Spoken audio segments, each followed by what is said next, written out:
bercampur. Suara lirih yang tiba-tiba terdengar tepat di telingaku. Aku semakin gemetaran dibuatnya. Aku berusaha tetap berpikir jernih setelahnya. Oke, assalamualaikum warahmatullahi wabarakatuh. Jumpa lagi di Ngulik Horor. Dimana Ngulik Horor kali ini akan menceritakan sebuah misteri tentang tumbal desa yang ditulis oleh Alin Ambarwati. Untuk menyingkat waktu, bersama saya Edward dan juga Ngulik Horor. Di sebuah desa yang terletak begitu jauh dari pusat kota, tinggal sebuah keluarga yang begitu harmonis. Kehidupan mereka sangatlah jauh dari kata kekurangan. Rumahnya begitu megah, mobil berjajaran di garasi, dan 3 anak di dalam keluarga itu mampu menempuh pendidikan di sekolah-sekolah yang elit. Dan aku adalah merupakan anak terakhir dari keluarga tersebut. Namaku Bagas. Saat ini usiaku tepat di angka 17 tahun. Aku memiliki 2 kakak yang begitu cantik. Mereka bernama Raya dan Airin. Sementara kedua orang tuaku yang begitu baik bernama Rekso dan Aminah. Kami hidup saling beriringan tanpa ada pertengkaran sekalipun. Sedari belia aku terbiasa hidup kecukupan. Apa yang aku inginkan selalu dikabulkan oleh kedua orang tuaku. Kedua orang tuaku merupakan pengusaha makanan yang cukup terkenal di kotaku, terutama ya di desaku. Tidak ada satupun orang yang tidak mengenal kedua orang tuaku. Semua orang mengatakan bahwa makanan yang disajikan di warung kedua orang tuaku sangatlah lezat, tidak bisa diragukan lagi. Hari ini tepat di hari Sabtu, menjadi hari yang paling buruk di dalam keluarga kami. Ditemukan bangkai tikus di dalam kaldu yang disajikan oleh bapak dan ibu. Bapak maupun ibu tidak tahu menau tentang asal muasal bangkai itu. Sebab bapak dan ibu merasa hidangan yang disajikan selalu dalam keadaan bersih, tanpa kotoran sekecil apapun. Penemuan tersebut pun diketahui dengan cepat oleh para pengunjung warung kami. Semua orang pun memuntahkan makanan yang sudah terlanjur disantapnya. Mereka mengamuk tidak terima akan pelayanan dan hidangan yang disajikan di warung kami. Bahkan seluruh pengunjung meminta ganti rugi kepada bapak dan ibu. Suasana warung sangatlah kacau saat itu. Aku kebetulan sedang berada di warung dan melihat dengan mata kepalaku sendiri kekacauan yang terjadi. Ibuku menangis dengan kejadian janggal tersebut. Sementara bapak mencoba menyelesaikan persoalan tersebut dengan jalan damai. Bapak pun bersedia membayar ganti rugi kepada seluruh pengunjung. Setelahnya warung bapak dan ibuku sangat sepi. Bapak mencoba mengusut kejadian janggal yang menimpa warungnya. Terpintas di dalam pemikiran bapak bahwa rival usahanya lah yang melakukan hal keji tersebut. Bapak Santoso, pemilik warung yang sama dengan bapak, yang membuka lapaknya tak jauh dari warung bapak. Bapak pun bergegas untuk menghampiri warung Pak Santoso. Bapak mengamuk di sana, namun Pak Santoso terus melakukan pembelaan bahwa bukan dia yang melakukan hal keji itu. Kemarahan bapak semakin memuncak. Ia tak terima atas perlakuan Pak Santoso. Bapak pun kemudian mengancam Pak Santoso. Tunggu saja pembalasan dariku. Dasar Santoso biadab, ucap bapak mengamuk. Mendengar kutukan bapak, Pak Santoso hanya tersenyum getir, tanda tak percaya dengan ucapan yang keluar dari mulut bapak. Pak Santoso merasa bahwa dirinya sudah berhasil unggul dari warung milik bapak. Setelah kejadian buruk tersebut, warung bapak sangatlah sepi. Tak ada satupun pengunjung datang. Semua orang dari pelosok desa hingga kota sudah mengetahui kejadian janggal hari lalu. Dan kini semua enggan untuk datang ke warung bapak. Bapak dan ibu merasa sangat stres. Dan kejadian yang terjadi, satu persatu karyawan yang bekerja di warung bapak pun dirumahkan tanpa sisa satupun. Kini hanya bapak dan ibu yang menangani warung tersebut dengan dibantu olehku, sementara kedua kakakku enggan untuk bersusah payah membantu bapak dan ibu. Perlahan-lahan, warung bapak dan ibu mulai mengalami kebangkrutan. Mobil yang berjajar di garasi pun satu persatu dijual. Bahkan rumah pun hampir saja digadaikan oleh bapak. Kebangkrutan bapak dan ibu pun berimbas pada sekolahku dan kedua kakakku. Bapak memutuskan untuk memindahkan sekolah kami bertiga ke sekolahan yang tidak membutuhkan dana yang besar. Dengan terpaksa kami pun mengikutinya karena tidak ada pilihan lain. Kini keharmonisan dalam keluarga kami perlahan-lahan mulai sirna. Bapakku menjadi lebih temperamen, sedang ibuku seringkali melamun tanpa arah. Kedua kakakku kerap kali keluar rumah tak jelas, sementara aku di sini sangat kesepian dengan keterbatasan ini. Aku berharap semua akan baik-baik saja seperti sedia kala. Kehidupan di tengah keterbatasan pun berlangsung cukup lama. Aku semakin tak mengenali keluargaku sendiri. Satu ketika bapak memutuskan untuk pergi dari rumah tanpa pamit sedikit pun. Aku ingin menanyakan kemana arah bapak akan pergi. Namun aku tak sanggup, sebab raut wajah bapak sangatlah suram. Sepulangnya bapak dari kepergiannya, ia kemudian membawa sebuah buntelan yang kemudian ia masukkan ke dalam air putih. Bapak kemudian meminumnya. Tak ada yang tahu bapak meminum apa. Bahkan ibu pun tak mengamati pergerakannya bapak. Hanya aku saja yang cermat mengamati pergerakan bapak. Kemudian setelah minum air tersebut, bapak tak sadarkan diri. Aku melihat sosok makhluk tak kasat mata masuk ke tubuh bapak. Sosok tersebut sangatlah besar. Wajahnya nampak berantakan, berlumur darah. Ia kemudian masuk ke dalam tubuh bapak dengan cepat. Keesokan harinya, terjadilah hal yang sangat berbeda dari biasanya. Raut wajah bapak kembali segar seperti sedia kala. Lebih tepatnya saat sebelum warung memiliki kebangkrutan. Ia kemudian berbisik lirih kepada kami semua. Semua akan kembali. Jangan khawatir, ucap bapak dengan begitu tegas. Aku tak mengerti maksud dari perkataan bapak, tapi aku memiliki firasat bahwa perkataan bapak tersebut merupakan sebuah pertaka. Aku sangat ingat kemarin bapak dirasuki oleh sosok tinggi besar dengan wajah kacau dengan begitu cepat. Namun bapak tak sedikit pun bergeming ataupun meronta-ronta. Pagi ini, bapak memutuskan untuk membuka kembali warung miliknya. Bapak mengubah semua tata letak warung dengan sangat teliti. Ia kemudian meletakkan satu gelas air putih lengkap dengan bunga kantil di dalamnya ke semua pojok ruangan. Bapak mengatakan bahwa tujuannya untuk mengharumkan ruangan. Namun aku merasa ada yang janggal dari perkataan bapak tersebut. Kedua kakakku beserta ibu merasa kesal terhadap bapak. Mereka tidak yakin jika warungnya akan kembali ramai. Terlebih jika ingat kekacauan beberapa waktu lalu yang mengakibatkan kehidupan mereka menjadi kacau. Namun bapak terus menegaskan bahwa kali ini akan berbeda dan semua orang akan datang tanpa terkecuali.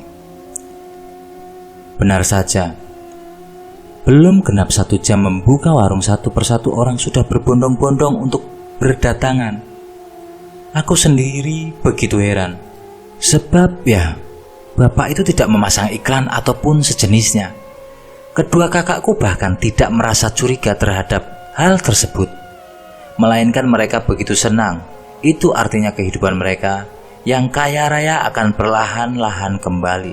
Namun ibu sama sepertiku menaruh curiga kepada bapak, sebab perubahan tersebut memang begitu janggal, begitu drastis. Kini warung bapak kembali menjadi warung dengan sejuta kelezatan. Semua orang ketagihan jika sudah menyantap makanan yang disajikan oleh bapak. Satu persatu karyawan bapak kemudian dipanggil untuk bekerja dan mulai semuanya sejak dari awal. Semua karyawan pun setuju dan memulai semuanya dari nol. Kehidupan kedua orang tuaku pun perlahan-lahan kembali seperti sedia kala. Namun bapak tetap saja menyimpan dendam membara kepada Pak Santoso yang sudah melakukan fitnah keji terhadap bapak. Bapak pun kemudian menyusun rencana untuk membalaskan dendamnya tersebut kepada Pak Santoso. Sosok makhluk yang tak kasat mata yang kulihat masuk ke dalam tubuh bapak kini terlihat lagi. Namun hanya aku yang mampu melihatnya. Aku terus bertanya-tanya di dalam benakku, hal apa yang dilakukan oleh bapak hingga sosok tersebut mengikuti bapak terus-menerus. Aku ingin menceritakannya kepada ibu, namun aku takut ibu akan memarahiku. Hari ini adalah hari pembalasan dendam bapak kepada Pak Santoso. Aku melihat bapak memasukkan ramuan yang ia bawa waktu itu dan kemudian mencampurkan ke dalam air putih. Bapak kemudian mengirimkan minuman tersebut melalui jasa kurir kepada Pak Santoso. Aku pun mengikuti arah perginya sang kurir. Sesampainya di warung Pak Santoso, kurir tersebut langsung memberikan botol tersebut kepada Pak Santoso. Kurir tersebut mengatakan bahwa minuman tersebut harus diminum oleh Pak Santoso segera mungkin. Jika tidak, maka hal buruk akan terjadi padanya. Aku sendiri keheranan, bahkan sampai kurir tersebut meninggalkannya pun Pak Santoso tak bergeming sedikit pun. Pak Santoso kemudian bergegas meminum minuman tersebut. Setelah aku melihat dari kejauhan sosok makhluk tinggi besar dengan wajah yang sangat kacau perlahan menggerogoti tubuh Pak Santoso, perlahan demi perlahan, dimulai dari ujung kepala hingga ujung kaki. Namun raga Pak Santoso masih tetap utuh, tak tergores sedikit pun. Hanya jiwa Pak Santoso sajalah yang lenyap. Kemudian Pak Santoso pun ambruk tak sadarkan diri. Semua orang melihat kejadian tersebut sontak bergegas menolong Pak Santoso. Namun naasnya nyawanya tidak lagi tertolong. Aku semakin shock dibuatnya. Sebelum Pak Santoso meminum minuman itu, tubuhnya sangatlah kuat dan raut wajahnya begitu tenang.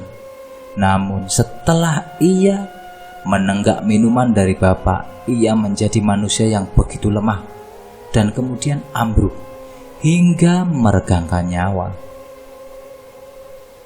Pembalasan dendam bapak nampaknya berhasil. Namun firasatku mengatakan bahwa bapak tidaklah melakukan hal ini sendiri, melainkan ada hal gaib yang sudah membantunya.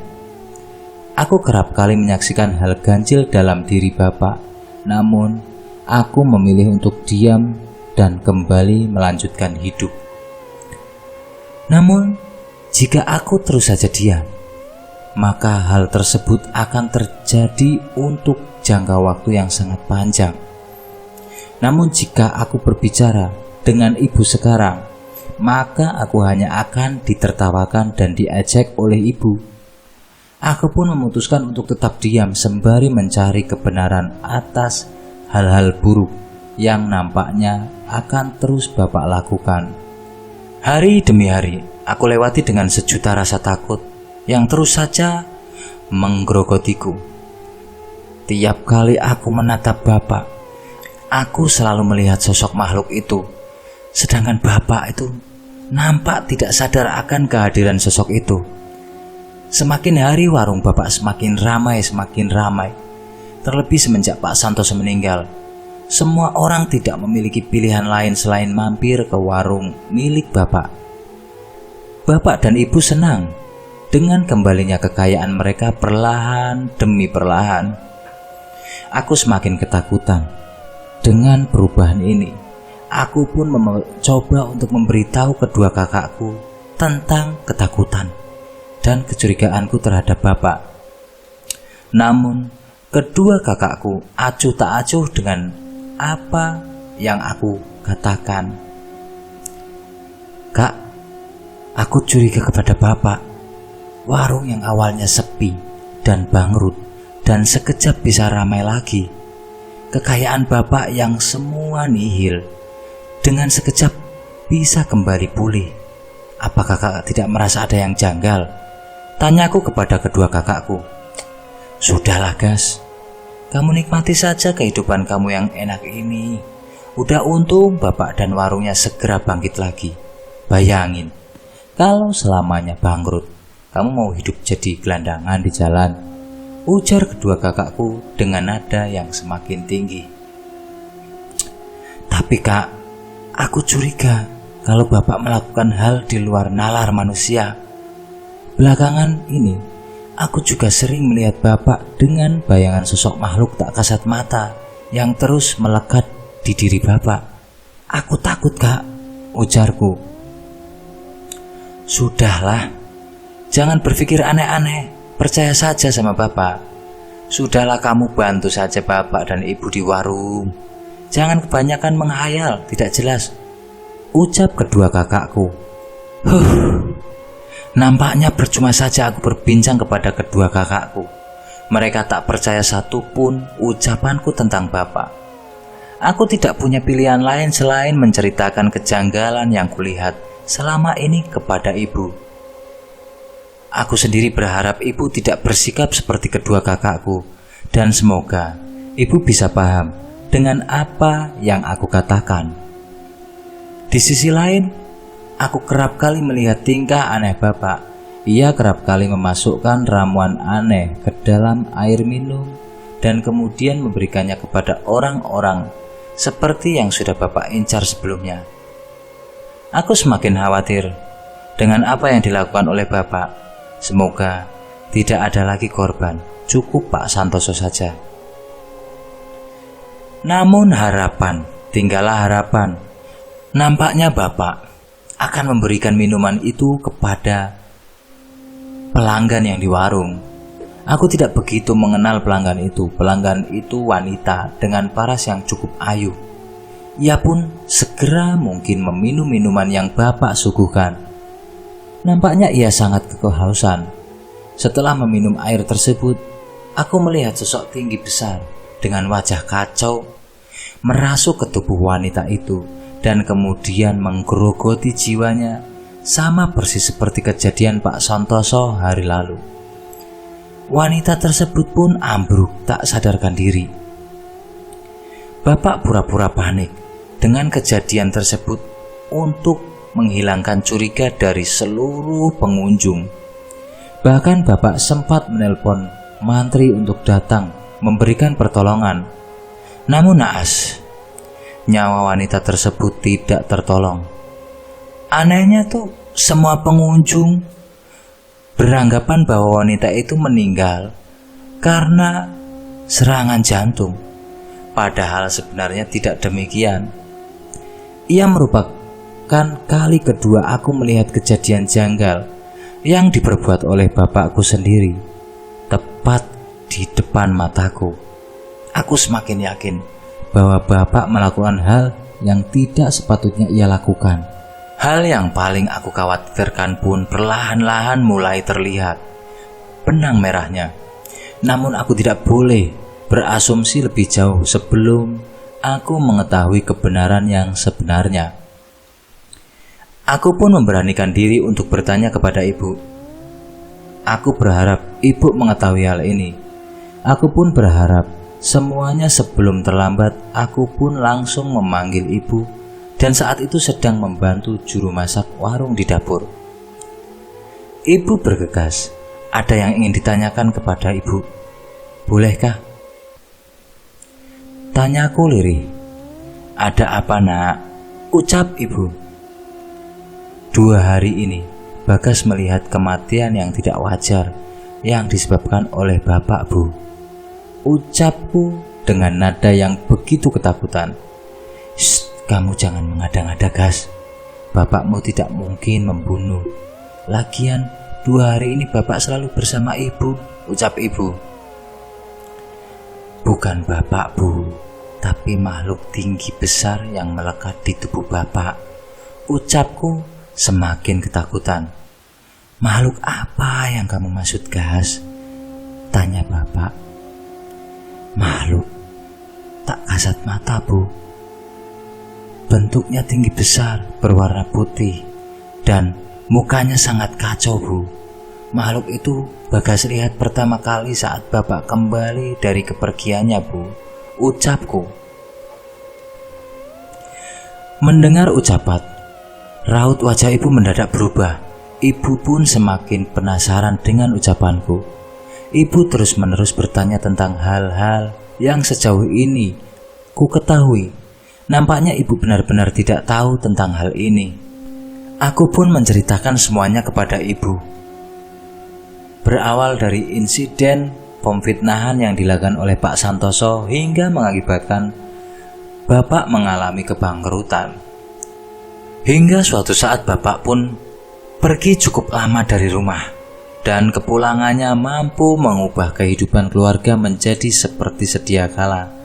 Namun kejanggalan pun terlihat begitu nyata saat Bapak mencampurkan ramuan ke dalam air putih dan kemudian diminumnya. Setelah aku melihat dengan begitu jelas sosok makhluk bertubuh besar yang berwarna putih dengan wajah yang begitu kacau mendekap Bapak begitu erat. Setelahnya warung Bapak kembali buka dan kembali ramai.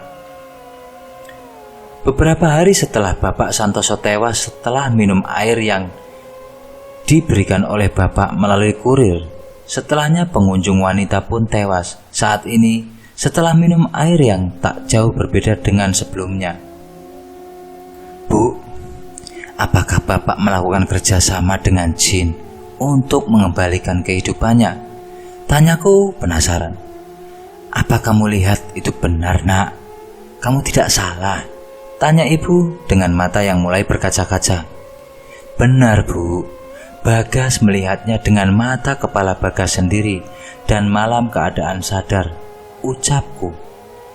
Jika benar demikian, apakah kedua orang yang tewas kemarin menjadi tumbal dari Bapak, ucap Ibu. Bagas tidak tahu pasti, Bu. Semoga saja tidak ada tumbal ya, ucapku. Ibu khawatir, ucap Ibu. Aku pun demikian, Bu, kataku. Apa perlu kita tanyakan secara langsung ke Bapak, usul Ibu. Sepertinya jangan, Bu. Lebih baik kita cari tahu kebenarannya terlebih dahulu. Setelahnya baru kita bicara baik-baik dengan Bapak agar Bapak tidak sampai tersinggung, jawabku. Ibu pun menyetujuinya. Kini aku dan Ibu pun mulai menyusun rencana untuk menyelidiki kejanggalan tersebut. Kami sangat berharap asumsiku dengan Ibu keliru. Demi rumah sikap Bapak pun berubah. Ia yang biasanya ceria berbuah menjadi sosok yang begitu pendiam. Jika Ibu tidak menegurnya terlebih dahulu, maka Bapak pun enggan untuk berbicara. Hanya aku dan Ibu yang sadar akan perubahan Bapak, sementara kedua kakakku tetap saja sibuk dengan kehidupannya masing-masing. Bapak menjadi pendiam di rumah, namun saat di warung ia akan kembali seperti Bapak yang sebelumnya, bersikap ramah dan murah senyum kepada semua pelanggan. Namun keramahan Bapak sekarang ku maknai berbeda. Keramahannya dilakukan untuk hal janggal yang akhir-akhir ini dilakukannya. Aku mencoba mengalihkan pikiranku tentang Bapak ke hal lain. Aku pun mengajak kedua temanku sekolah untuk singgah ke rumah. Sudah lama rumahku sepi semenjak Bapak dan Ibu sibuk mengurus warung. Kedua temanku Ridho dan Dani pun setuju dengan ajakanku. Aku dan kedua temanku ngobrol di halaman belakang rumah. Kami bernyanyi tanpa beban dan saling berbincang tanpa henti. Terbesit pemikiran untuk mengajak kedua temanku pergi ke danau tak jauh dari rumahku. Mereka pun dapat cepat menyetujuinya. Namun sebelum itu, aku pun mengambilkan air minum dari rumahku untuk kedua temanku yang nampaknya kehausan setelah banyak berbincang. Mereka dengan segera meneguknya tanpa sisa. Setelah itu kami bertiga pun beranjak untuk pergi ke danau. Sesampainya di danau, bulu kuduku merinding seketika. Aku merasa sedang diawasi oleh seseorang. Namun, kedua temanku tak merasakan apa-apa. Rito, kawanku, pun mengajak kami berdua berenang di danau. Dani pun langsung bergegas mengiyakan ajakan Rito. Sementara aku hanya ingin duduk santai di tepian danau. Kini giliran mereka. Terdengar suara sangat lirih yang mengalun tepat di telingaku. Aku langsung terkaget dan merinding seketika. Sementara kedua temanku malah asik bercanda di dalam danau. Aku berpikir tentang maksud dari ucapan itu. Aku pun mulai tidak nyaman berada di danau tersebut. "Pulang yuk," ujarku mengajak kedua temanku. "Nanti dulu ah." "Baru beberapa menit," ucap Ridho. Tapi perasaanku tidak enak, ucapku. "Perasaanmu saja kali, Dani." Dani dan Ridho pun melakukan sebuah tantangan dari dalam danau. Siapa yang menyelam paling lama, dia pemenangnya, dan yang benar boleh meminta apapun dari yang kalah. Aku pun ditunjuk mereka untuk menjadi juri. Awalnya aku ragu, namun mereka terus memaksa. Tantangan pun dimulai. Dani dan Ridho pun saling menenggelamkan dirinya ke dalam danau tersebut. Tak berselang lama Dani pun tidak kuat dan mengaku bahwa dirinya kalah. Namun hal buruk terjadi. Ridho menyelam begitu lama dan tak kunjung muncul di permukaan. Aku dan Dani mulai khawatir sesuatu buruk terjadi pada Ridho. Kami pun memutuskan untuk menyisir segala penjuru danau. Hari semakin gelap, namun keberadaan Ridho tak kunjung kutemui. Aku dan Dani pun memutuskan untuk mencari bantuan ke para warga di sekitar danau. Aku pun memberitahukan kabar buruk ini kepada orang tua Ridho. Aku dan Dani berasumsi bahwa Ridho tenggelam di danau, meskipun aku sendiri tidak melihat tanda-tanda Ridho tenggelam, sebab ia tak bersuara sedikit pun, bahwa untuk sekedar meminta pertolongan pun tidak. Setelah memberikan kabar buruk ini kepada orang tua Ridho, mereka begitu syok dan tak percaya jika Ridho tenggelam. Kini seluruh warga berbondong-bondong untuk mencari Ridho. Semua orang menyisir seluruh penjuru danau, namun tak kunjung ditemukan. Hari pun sudah gelap dan pencarian pun dihentikan untuk kemudian dilanjutkan keesokan harinya. Aku pun kembali ke rumahku dengan perasaan tak karuan. Aku merasa sangat bersalah sudah mengajak mereka pergi ke danau. Jika kejadiannya akan seperti ini, aku tidak akan mengajak mereka untuk pergi ke danau. Dani pun merasa sangat bersalah akan kejadian ini, sama sepertiku. Namun tak banyak yang bisa kuperbuat.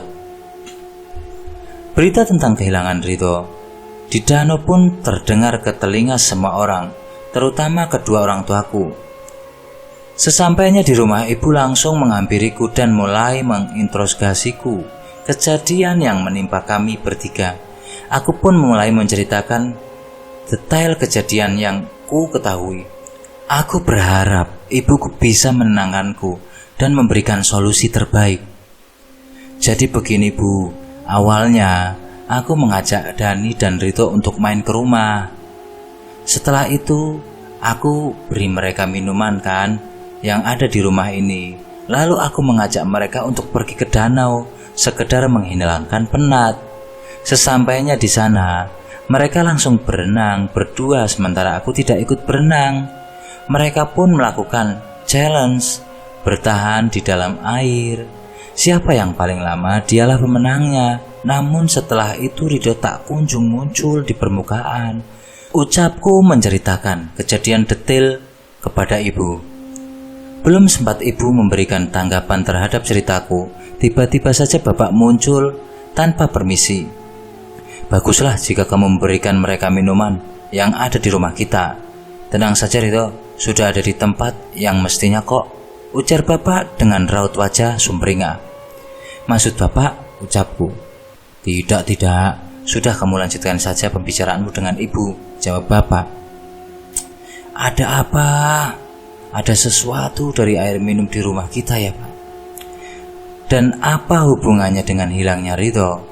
Tanya aku kepada Bapak dengan nada penasaran. Bukan apa-apa, santai saja, ucap Bapak.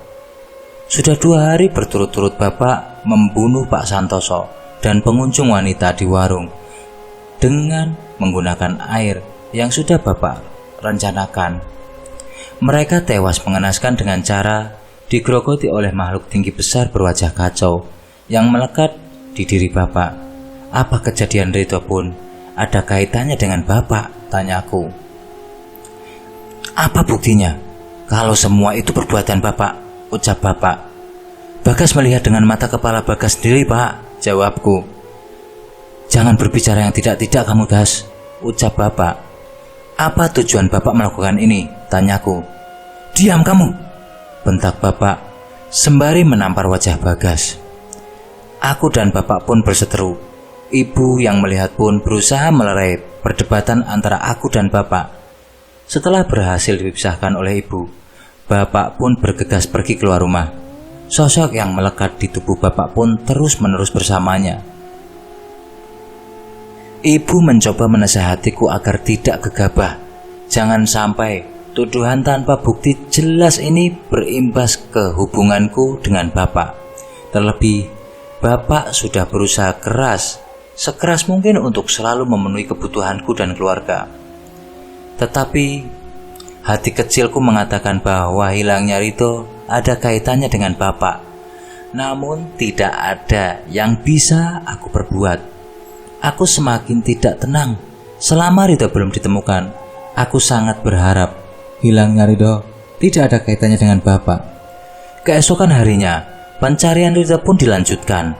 Namun, kali ini keluarga Ridho meminta bantuan orang pintar untuk membantu pencarian. Aku pun turut membantu. Sampai detik ini, aku masih merasa sangat bersalah terhadap Ridho. Pencarian pun dimulai. Orang pintar tersebut kemudian mengambil ayam cemani yang sudah dibawa oleh keluarga Ridho. Ia kemudian memotong leher ayam tersebut. Darah yang keluar sangatlah banyak. Ia kemudian memasukkan ayam tersebut ke dalam air danau. Aku sendiri pun tidak tahu apa tujuan ritual yang dilakukan itu. Selang beberapa jam, keajaiban pun terjadi. Jenazah Ridho pun seketika saja mengambang di atas danau. Padahal sebelumnya tim SAR dan para penduduk sudah menyisir semua bagian danau. Keluarga Ridho sangat shock melihat jenazah Ridho. Tangis pun pecah seketika. Seluruh orang kaget melihat jenazah Ridho penuh dengan luka. Tak lama setelah ditemukannya jenazah Ridho, tiba-tiba saja ada makhluk tak kasat mata masuk ke tubuh Dani saat itu. "Mengapa kamu tidak menyelamatkanku?" ujar Dani. Semua orang dibuat kaget dengan pertanyaan yang tiba-tiba saja dilontarkan oleh Dani. Aku yang sadar bahwa sosok yang berbicara di dalam tubuh Dani bukanlah Dani yang sebenarnya, mencoba menggiring informasi. "Siapa kamu? Dan dari mana asalmu?" tanyaku. "Aku adalah jelmaan dari bapakmu. Semua tidak akan baik-baik saja," ucapnya. "Apa yang harus saya lakukan untuk menghentikannya?" tanyaku. Belum sempat mendapat jawaban yang ku mau, mendadak tubuh Dani bergulai lemah di jalan. Kini makhluk gaib yang masuk ke dalam dirinya sudah pergi begitu saja. Tiba-tiba ada sosok wanita tua menghampiriku. Perlahan ia membisikkan satu hal tak terduga tepat di telingaku. "Bapakmu pemuja jin. Demi kekayaan dan keberhasilan, ia bahkan tega menjadikan orang-orang di dekatnya sebagai tumbal," ucapnya kepadaku. "Temanmu mati karena dijadikan tumbal oleh bapakmu," ucapnya lagi. Semua ketakutanku perlahan-lahan terbukti. Setelah sosok wanita tua itu berbisik kepadaku, ia kemudian menghilang tanpa jejak. Setelah aku telusuri, semua minuman yang ada di rumah sudah Bapak campurkan dengan ramuan yang bisa dipakainya untuk menghabisi para targetnya. Namun anehnya, jika orang rumah yang meminumnya tidak terjadi hal buruk atau lain sebagainya. "Jangan ikut campur," suara lirih yang tiba-tiba terdengar tepat di telingaku. Aku semakin gemetaran dibuatnya. Aku berusaha tetap berpikir jernih setelahnya. Jenazah Ridho pun dibawa oleh pihak keluarga ke rumahnya untuk kemudian dikebumikan. Saat jenazah dibawa, aku melihat sesosok makhluk tak kasat mata sedang menggerogoti tubuh Ridho. Aku langsung membuang muka saat melihatnya. Aku tak tega sahabatku, sahabat baikku, meregakan nyawa karena ulah bapakku sendiri, meskipun hal itu belum bisa dibuktikan. Kejadian Ridho merupakan kejadian janggal ketiga yang kusaksikan tepat di depan mataku. Aku pun semakin yakin Bapak ikut andil di semua peristiwa ini. Terlebih lagi, aku mendapatkan beberapa bisikan aneh, seperti bisikan sosok wanita tua, bisikan saat Dani dirasuki makhluk tak kasat mata, dan masih banyak yang lainnya. Anehnya, tiap kali ada yang tewas, kekayaan Bapak semakin hari semakin bertambah. Hal itu kuperhatikan betul-betul. Hal tersebut sangat tidak masuk di akal. Aku harus memutar otak untuk bisa membuktikannya dan menghentikannya. Aku pun meminta bantuan kepada ibu untuk menghentikan pergerakan Bapak. Jika semua orang tewas setelah meminum air putih yang sudah diberi ramuan oleh Bapak, maka aku harus bisa menyingkirkan semua air itu, baik yang ada di rumah maupun yang ada di warung Bapak. Hal ini dilakukan untuk menghindari orang-orang menjadi tumbal Bapak. Jika aku tidak bisa menyadarkan Bapak secara langsung, maka harus ada cara lain untuk bisa menyadarkannya. Aku berharap tidak ada lagi orang yang menjadi korban. Nampaknya tidak adanya korban sangat berimbas ke tubuh Bapak. Saat ini aku melihat Bapak seakan kesakitan. Ia nampak tidak berdaya. Bahkan ia tak sanggup untuk membuka warungnya. Alhasil, beberapa hari ini warung terpaksa harus tutup. Ibu pun tidak mampu jika harus membuka warung seorang diri. Bapak mulai curiga akan perubahan yang terjadi. Namun, ia tak tahu apa alasan yang pasti perubahan tersebut. Sebab Bapak merasa bahwa ia terus mencampurkan ramuannya ke dalam air yang diletakkan di rumah dan di warung. Ia tak sadar bahwa semua air yang diletakkan Bapak selalu diganti olehku dan ibu.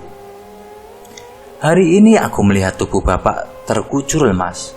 Sosok makhluk tinggi besar yang sering kulihat mulai menggerogoti tubuh Bapak, perlahan demi perlahan.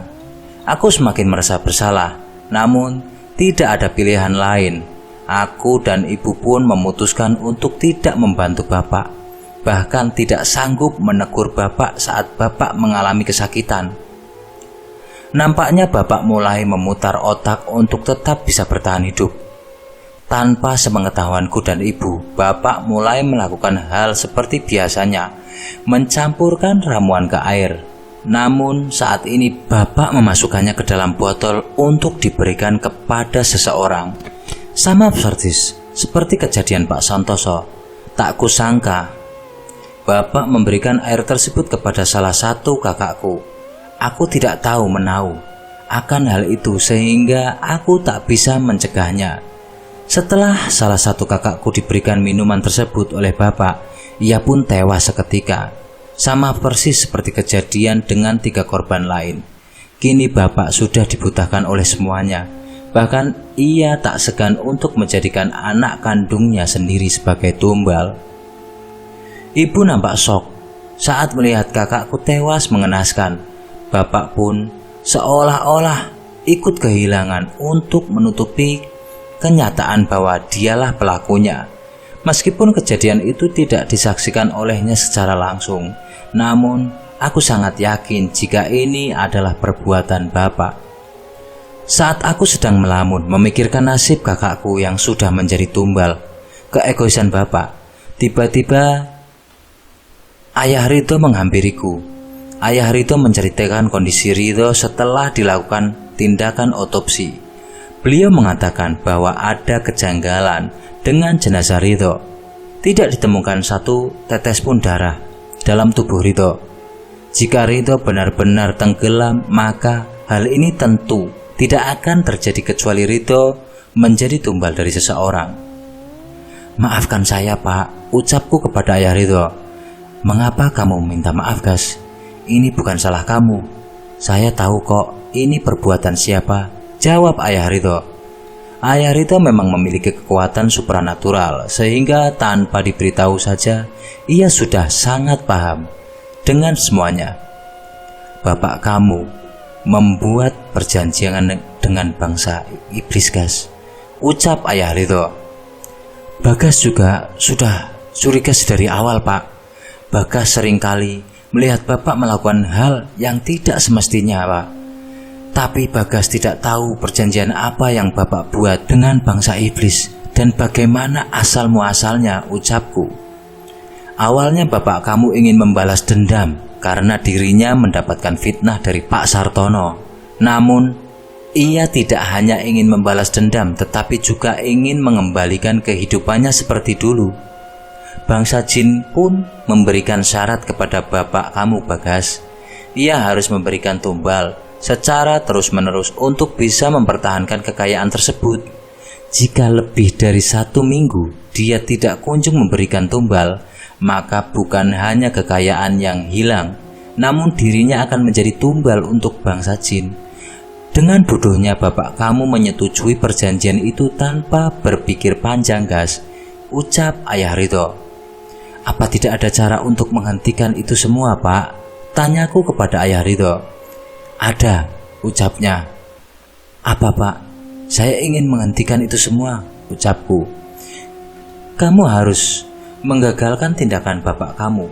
Kamu harus terus-menerus mengganti air yang disediakan Bapak kamu di rumah dan di warung selama 1 minggu.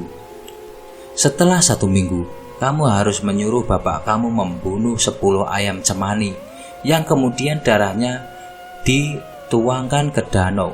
Maka Bapak kamu akan selamat dan perjanjian itu pun selesai. Namun kekayaan Bapak kamu yang dimiliki pun perlahan-lahan akan sirna, Gas," ucap ayah Ridho. "Baik, Pak, saya akan coba lakukan saran dari Bapak.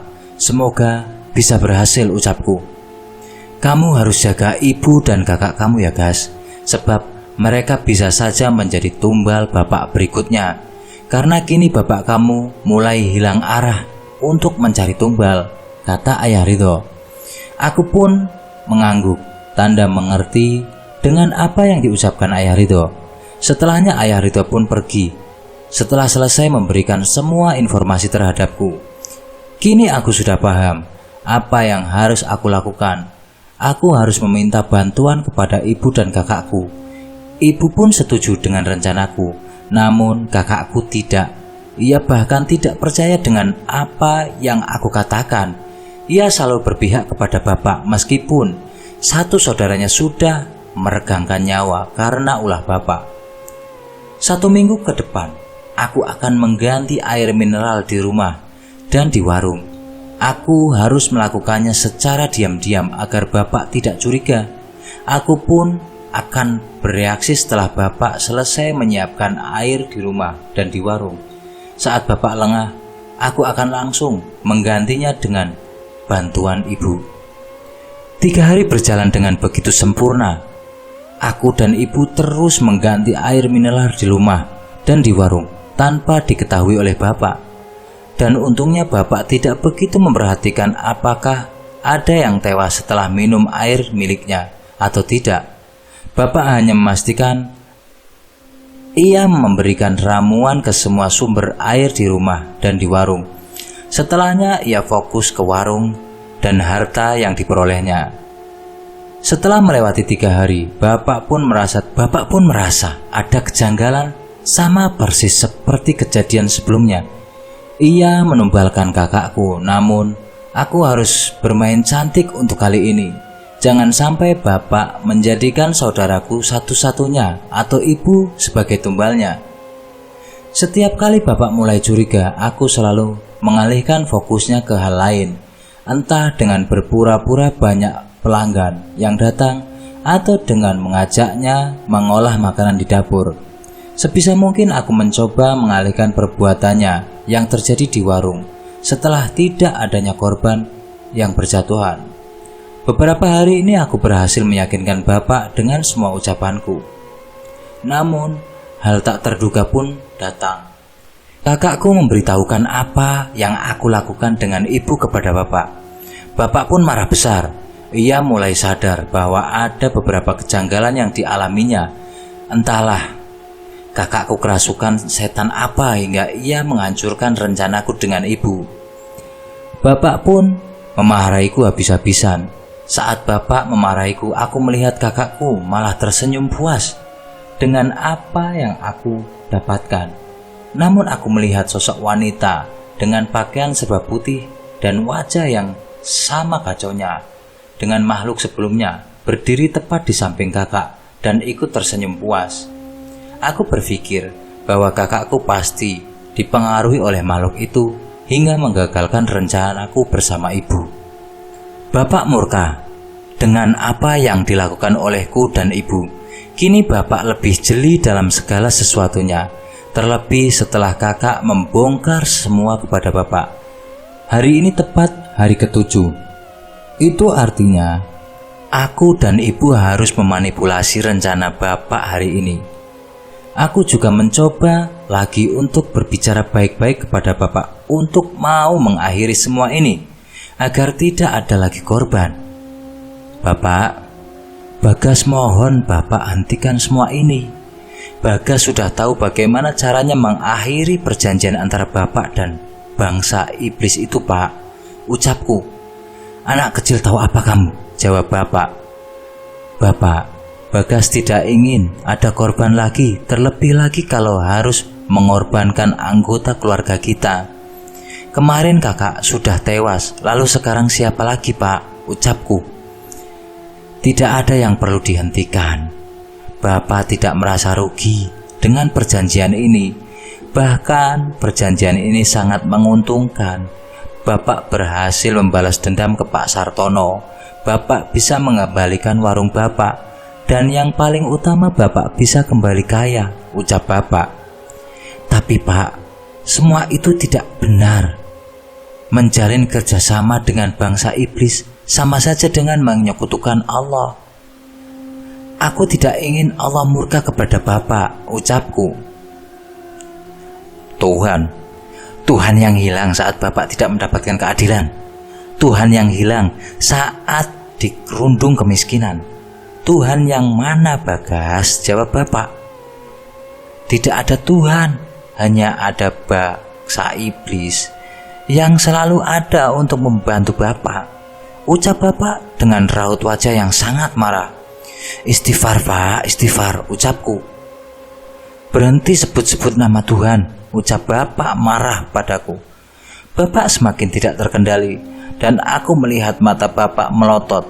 Wajahnya memarah, penuh dengan amarah. Bapak pun mencoba mendorongku, namun aku berhasil menghindar. Bapak kemudian menarik leherku dan mencoba mencekiku. Bapak istighfar Pak, Bagas anak bapak, anak kesayangan bapak, ucapku gemetaran. Mati kamu, suara bapak mengeram. Bagas tahu ini bukan bapak. Bagas percaya meskipun saat ini raga bapak sedang dikendalikan oleh iblis yang merasuki bapak. Tapi Bagas mohon, sadarlah Pak, ucapku memohon.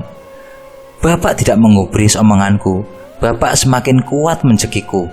Rasanya aku tidak sanggup lagi. Tolong, tolong, tolong, teriakku.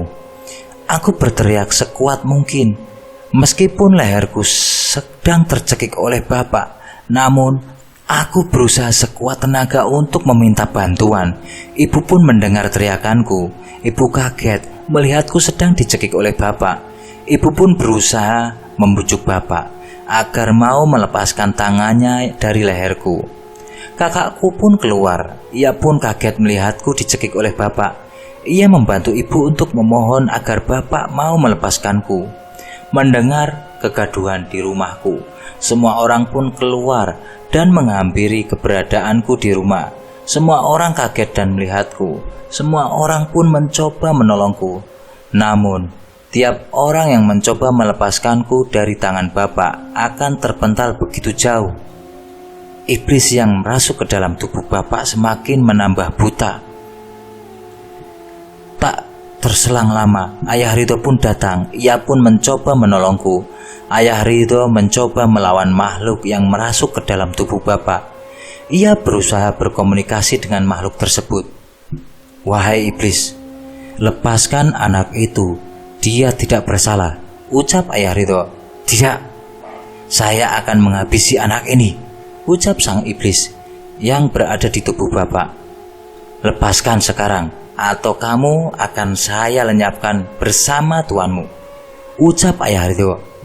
"Kamu tidak akan bisa menghancurkanku," kata sang iblis yang berada di dalam tubuh Bapak.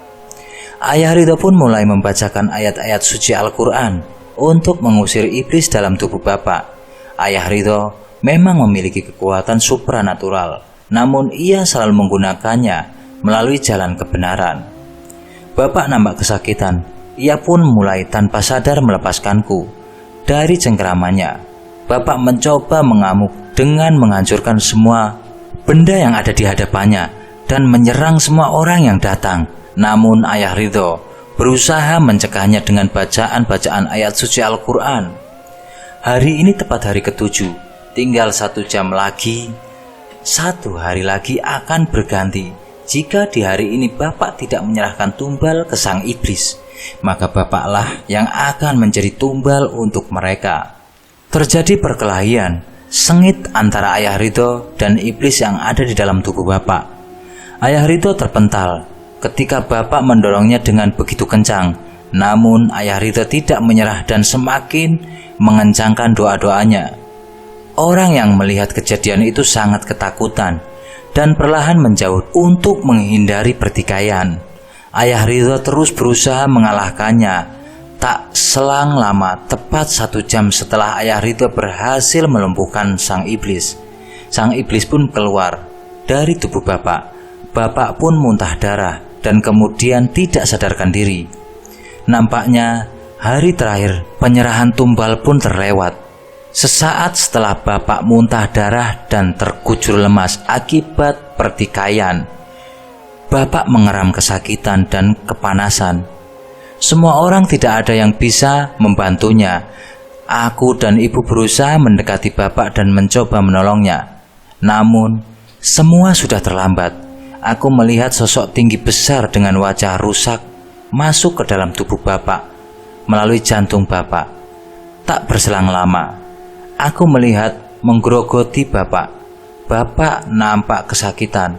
Perlahan-lahan tubuh Bapak semakin lemas dan tidak sadarkan diri. Setelah aku mengeceknya, ternyata Bapak sudah tewas seketika di tempat itu. Bapak menjadi tumbal terakhir atas perjanjiannya dengan iblis. Bapak tidak mampu memberikan tumbal dalam kurun waktu 7 hari. Sehingga kini dialah yang menjadi pelengkap tumbal dari bangsa iblis. Aku, ibu, kakak, dan semua orang merasa terpukul. Kini Bapak dan perjanjiannya dengan iblis telah usai bersama tewasnya jiwa Bapak. Oke, sekian cerita dari Ngulik Horor yang berjudul Misteri Tumbal Desa, sebagai penulis Alin Ambarwati.